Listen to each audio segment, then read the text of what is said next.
Bien le bonjour, j'espère que vous allez bien. Je vous retrouve pour une nouvelle vidéo, dernière lecture graphique. Et ça faisait un moment, d'une part parce que j'ai pas énormément lu de graphiques ces derniers temps, j'en ai lu un petit peu mais j'en ai lu moins qu'à certains moments, et d'autre part parce que parmi les graphiques que j'ai lus, il y a beaucoup de mêmes sagas qui se sont un petit peu enchaînées, raison pour laquelle j'ai un petit peu traîné à vous faire cette vidéo tout simplement parce que j'attendais d'avoir 5 entités distinctes à vous présenter et pas 5 tomes d'une même saga qui n'auraient pas forcément été très intéressants à discuter indépendamment. C'est pour ça qu'aujourd'hui j'ai plus de 5 clips à vous présenter, mais en fait ça fait 5 sagas distinctes si on veut, donc ça passe et je pense que ce sera un petit peu plus intéressant, notamment pour les mangas, de discuter de plusieurs tomes en même temps, sinon c'est vrai que ça fait un petit peu court. Bref, on ne va pas épiloguer sur cette introduction et je vous propose qu'on commence tout de suite. Et on va commencer par le manga pour lequel j'ai lu le plus de tomes et dont je vous ai déjà un petit peu parlé dans mon bilan de La Palande des Routes, si je ne dis pas de bêtises, notamment, qui m'avait été extrêmement chaudement recommandé par The Riddler, qui m'avait même prévenu de la disponibilité du manga puisque ça faisait un moment que je le guettais sur des sites d'occasion. C'est donc Veil de Koteri qui est aux éditions Noëv Graphics et j'ai donc lu les 4 tomes actuellement disponibles. Il me semble qu'il y a un 5e en préparation mais qui n'est pas encore paru si je ne dis pas de bêtises. Vous avez donc, je les ai dans le mauvais sens, c'est formidable. On va commencer par le 4e, le 3e, le 2e et le 1er qui sont d'ailleurs connectés par la couverture, ce que je trouve toujours très chouette. Dans Veil, on va suivre donc ces 2 personnages qui se rencontrent au début du 1er tome. Cette jeune femme cherche du travail, lui est policier et va lui offrir une place de secrétaire, quelque chose comme ça. Et finalement, c'est pas très important puisque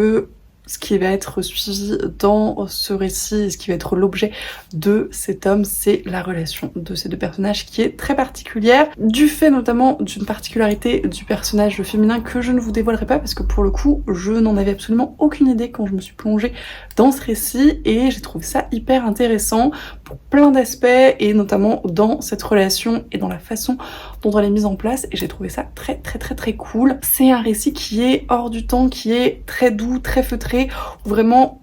la seule chose d'intérêt c'est les 2 personnages, le contexte est très peu développé et pas forcément intéressant et on voit leur relation qui est un peu étrange, un peu ambiguë mais en même temps d'une pureté et d'une sincérité assez incroyable et c'est absolument passionnant à suivre, c'est porté par des dessins que j'ai beaucoup appréciés. C'est un manga qui est en couleur, ce qui est assez rare pour être souligné, et qui est vraiment absolument magnifique, très cohérent avec l'ambiance du récit de manière générale, mais des traits très doux, très légers, des couleurs pareilles assez douces, presque atténuées, mais qui fonctionnent très bien, et qui rendent vraiment très bien les situations, je trouve. On est dans cette espèce de fébrilité, incertitude, de début de relation, et ça fonctionne très bien, il y a plein de choses qui sont un petit peu en suspens, où on retient son souffle avec les personnages, où énormément de petites choses ont leur importance, que ce soit dans le toucher, dans les odeurs, dans les sensations, et ça c'est extrêmement bien retranscrit par le dessin et par les textes, qui sont pas toujours d'ailleurs des dialogues des personnages, mais qui peuvent être le point de vue d'objets inanimés qui assistent à la scène, ou d'autres points de vue qui viennent se mêler et qui apportent également leur petite touche à cette relation et vraiment tout ça fonctionne extrêmement bien je trouve. C'est très mignon et notamment dans la relation et encore une fois c'est très particulier et je pense pas que ça fonctionne aussi bien dans d'autres contextes ou portés différemment, mais là vraiment c'était assez génial et on voit ces 2 personnages qui sont très différents par plein d'aspects qui fonctionnent très bien étonnamment ensemble également, et notamment ce personnage féminin qui est très tactile, un peu envahissant d'un certain côté à ce niveau-là, mais qui est totalement accepté par le personnage masculin, et le personnage masculin qui est finalement envahissant dans d'autres sens, et voilà, leur relation qui est très équilibrée finalement et qui fonctionne encore une fois très bien. Ce sont des mangas qui s'organisent un petit peu comme des tranches de vie, les chapitres sont assez courts et on va vraiment se concentrer sur une petite scénette ou une petite historiette qui va être suivie sur finalement peu de pages. Les titres des chapitres sont souvent assez drôles d'ailleurs, ce qui rajoute je trouve à l'ensemble, et ça va être alterné avec des recherches sur les vêtements, sur les personnages, sur leurs expressions qui nous sont données par l'autrice qui sont très cool. Le dernier volume volume par contre est un petit peu plus suivi dans l'histoire, un petit peu moins morcelé et présage des choses intéressantes pour la suite, je pense. Donc j'ai hâte de lire le 5e. Globalement, c'était vraiment des petites lectures un peu hors du temps, très contemplatives, très mignonnes, une relation très particulière mais assez incroyablement dépeinte, je trouve. Et si vous avez l'occasion de mettre la main dessus, je sais que c'est très difficile en ce moment à des prix relativement raisonnables. Je ne peux que vous conseiller la découverte. Autre manga dont j'ai enchaîné plusieurs tomes et qui était une découverte très intéressante, ma foi, très différente de ce que je lis d'habitude également, c'est Ranking of Kings de Suzuki Toka aux éditions Kiun, qui est toujours une maison d'édition de manga que j'affectionne particulièrement et pour laquelle je craque relativement aveuglément. Celui-ci n'a pas fait exception puisque c'était à l'occasion d'une opération, les 2 tomes pour le prix d'un ou quelque chose comme ça.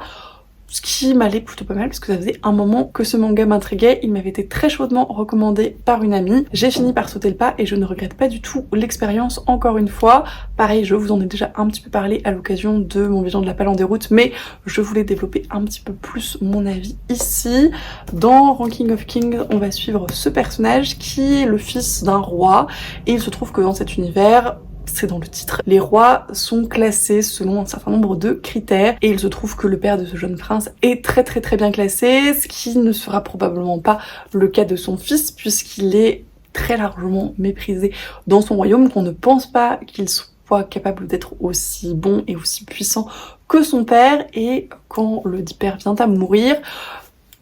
on s'inquiète pas mal de l'avenir du royaume, de l'avenir de son roi, etc. Et il se trouve que ce prince a un frère cadet qui a un petit peu plus la cote dans son entourage et dans le gouvernement et auprès du peuple notamment. Va en découler, vous imaginez bien, des petites magouilles pour la succession et c'est un petit peu le cœur de ce premier et de ce 2e tome, en tout cas là où je m'en suis arrêtée. On va suivre du coup ce prince aîné et la façon dont il est absolument méprisé et harcelé par tous et comment il y fait face. Et on comprend rapidement qu'il n'est pas comme tout le monde, qu'il a des difficultés à s'exprimer, à parler, qu'il est très largement incompris de ce fait et que malgré le sourire un peu benet qu'il affiche en permanence, toutes les critiques, toutes les choses qu'on lui envoie dans la figure laissent des marques et lui font mal. Il va rencontrer cette espèce de tache noire que vous voyez là, qui est une ombre avec une histoire pas très cool non plus, puisque pareil, sa famille a été décimée dans des circonstances peu sympathiques et qui vont former une alliance un petit peu improbable avec pour espoir de redorer un petit peu le blason de ce prince et d'espérer lui assurer un avenir meilleur et globalement de le faire progresser dans un certain nombre de domaines. Et j'ai trouvé ces 2 premiers tomes vraiment très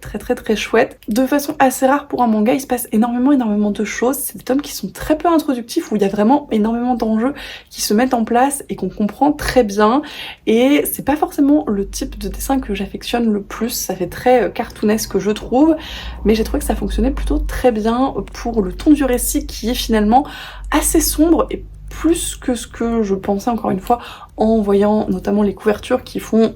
relativement joyeuse et du coup il y a cette espèce de balance qui est très intéressante et qui apporte un petit côté humoristique qui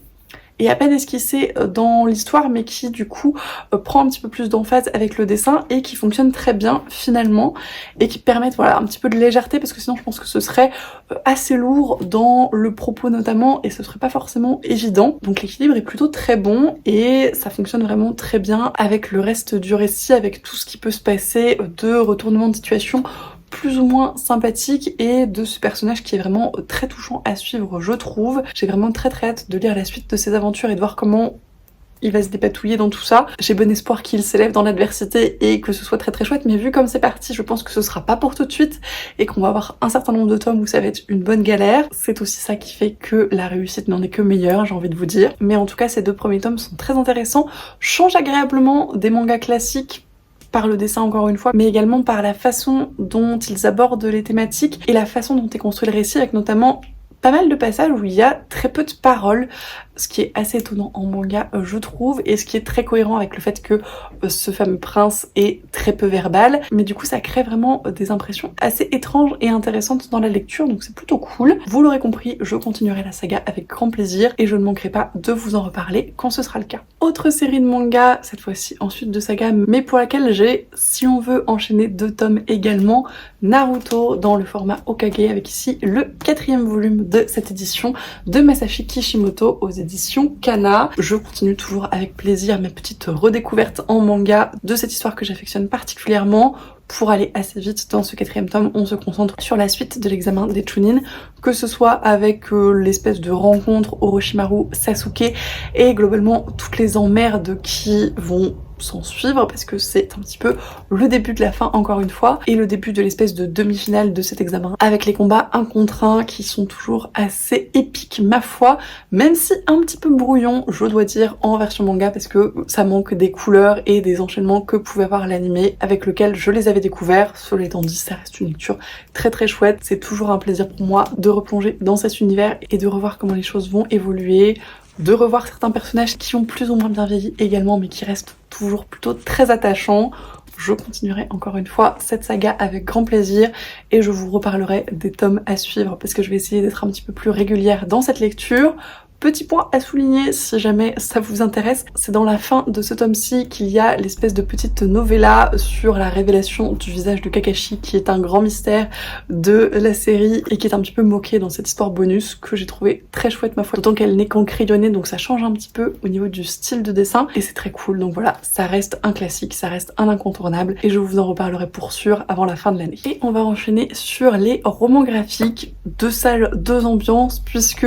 je vais vous parler de Médée de Nancy Peña et Blandine Lecalais aux éditions Casterman, qui est un roman graphique sur lequel je lorgne depuis des mois. Je l'avais vu de nombreuses fois à la Talente notamment, avec toujours le petit carton coup de cœur qui ne faisait que rajouter à mon envie de le découvrir. J'ai fini par craquer et c'est sans regret parce que c'était une lecture absolument passionnante. C'est 300 pages de roman graphique bien dense, donc préparez-vous à ça si jamais vous voulez le découvrir, mais c'était vraiment hyper cool. On va donc parler de Médée, qui est la fille du roi de Colchide et qui apparaît dans la mythologie grecque, notamment à l'occasion du mythe de Jason et la Toison d'Or, puisque c'est un petit peu le début du récit. Les Grecs débarquent à Colchide pour espérer repartir avec la Toison d'Or, qui est un petit peu le symbole de la puissance du roi,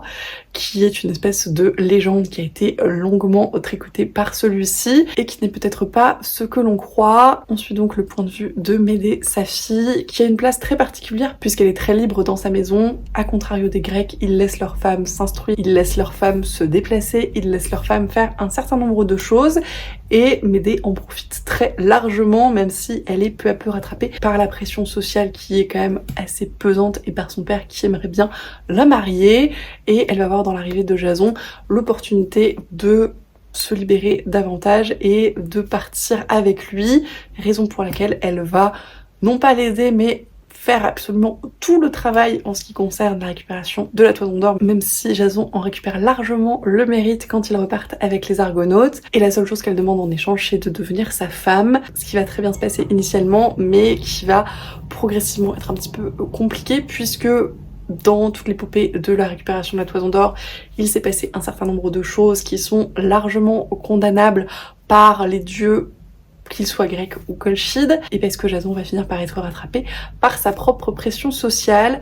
Et on va suivre encore une fois le point de vue de Médée dans tout ça et dans ce que c'est d'être une femme dans ces sociétés où c'est pas forcément la place la plus facile et la plus libre, alors que c'est globalement tout ce qu'elle désire. On va la suivre dans sa vie de famille et dans toutes les implications que ça va avoir, et on va la suivre dans son arrivée en Grèce et dans le choc culturel que ça va être, parce que clairement les femmes grecques ne sont pas du tout traitées comme les femmes colchides et c'est un petit peu difficile pour elle également. Et encore une fois, c'était absolument passionnant. Ça apporte vraiment un autre éclairage à ce mythe et à la figure de Médée qui est très largement décriée, et à la violence qui est la sienne, mais qui est finalement justifiée par la violence qu'elle a elle-même subie et que subissent globalement les femmes dans ces mythes quand elles refusent d'en être les victimes passives. Donc c'était pas une lecture facile, hein. Il y a vraiment des passages qui sont très durs, en plus c'est porté par des dessins qui sont assez cru, assez vif. C'est pas forcément ce que je préfère en la matière, mais il y avait vraiment de très très belles planches. Il y en a qui étaient un petit peu plus difficiles à regarder, très honnêtement. Et ouais, si vous avez envie de le découvrir, faites-le au bon moment et quand vous avez le moral pour, parce que c'est pas évident, mais c'était hyper intéressant et par plein d'aspects. Ça montre une autre facette de beaucoup de mythes et de beaucoup de choses, notamment politiques, dans ces mythes qui sont toujours très intéressantes à découvrir, je trouve. Je ne sais pas si les autrices ont fait d'autres choses en la matière, mais si c'est le cas, je me pencherai probablement dessus un jour. Et en tout cas, si vous êtes intéressé par la mythologie grecque et notamment le mythe de Médée, je ne peux que vous recommander cet ouvrage extrêmement chaudement. Et on va finir en beauté par le dernier roman graphique de cette vidéo que j'attendais avec énormément d'impatience et sur lequel je me suis jetée dès sa sortie, bien évidemment, le premier tome de La Marche Brume, Le Souffle des Choses de Stéphane Ferd aux éditions d'Argo, qui est absolument magnifique de couverture et pour lequel l'intérieur est à l'avenant puisque j'ai replongé avec énormément de plaisir dans les couleurs et les formes de l'auteur que j'affectionne vraiment particulièrement, avec des ambiances de couleurs extrêmement marquées, avec vraiment ces pages entières qui sont d'un même tenant et qui fonctionnent extrêmement bien, ces personnages que je trouve toujours très bien réussis, que ce soit dans leur caractère design ou dans leur caractérisation en tant que telle. Et c'était très chouette. On est ici dans une série de fantasy puisque c'est la première série que l'auteur débute. C'est son premier tome 1 et on va suivre ce personnage qui est une demi-ogresse qui a été trouvée par les sorcières qui habitent juste à côté de la brume et qu'elles vont élever comme l'une d'entre elles jusqu'à ce que tout se casse un petit peu la figure quand la brume va progresser et quand des choses peu sympathiques vont en sortir et qu'il va être de plus en plus difficile de les maîtriser. C'est très brumeux, c'est très contemplatif, il y a des planches sans texte qui sont juste à contempler et à absorber, qui sont absolument magnifiques et ça va être une espèce de conte écologique avec de la sorcellerie et du féminisme et de l'inclusivité et des valeurs hyper cool. Encore une fois, on va découvrir l'histoire de ces sorcières, le pourquoi du comment elles en sont là, l'histoire de Tempérance et c'est un premier tome qui peut être un petit peu introductif à ce niveau-là, effectivement, mais ça m'a pas du tout dérangé et j'ai trouvé que le rythme était plutôt très bien équilibré, qu'on avait envie de savoir, mais en même temps que ces pages de respiration et de contemplation